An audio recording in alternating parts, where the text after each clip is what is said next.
যে ৪টি আসক্তি থেকে দূরে থাকতেই হবে।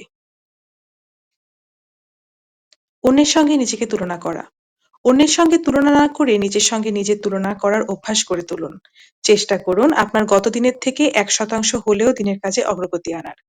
অন্যের সঙ্গে তুলনার অভ্যাস থেকে দূরে থাকতে নিজের লক্ষ্য নির্ধারণ করুন এবং তাতে অটল থাকুন। আরামে অভ্যস্ত হওয়া। আরামে অভ্যস্ত হওয়ার অর্থ হলো আপনি যেখানে আছেন সেখানে নিরাপদ বোধ করেন। ঝুঁকি কম নিতে চান, চ্যালেঞ্জ নিতে চান না, পরিচিত কাজই করতে চান। এই পরিচিত গণ্ডির মধ্যে আবদ্ধ থাকার ইচ্ছাও আসক্তিতে পরিণত হয়। এর ফলে ব্যক্তিগত উন্নতি, চিন্তাশক্তি বা সৃজনশীলতার বিকাশ ঘটে না।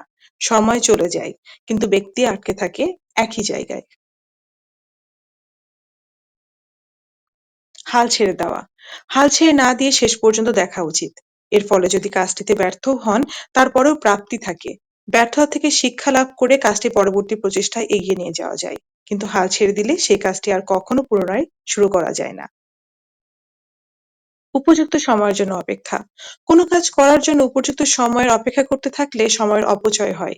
একসময় দেখা যায় সেই উপযুক্ত সময়টি আর আসে না। কারণ সর্বাঙ্গীন সুন্দর পরিবেশ পৃথিবীতে কখনোই আসে না। তাই যখনই প্রয়োজন উপযুক্ত সময়ের অপেক্ষায় না থেকে কাজটি শুরু করে দিন।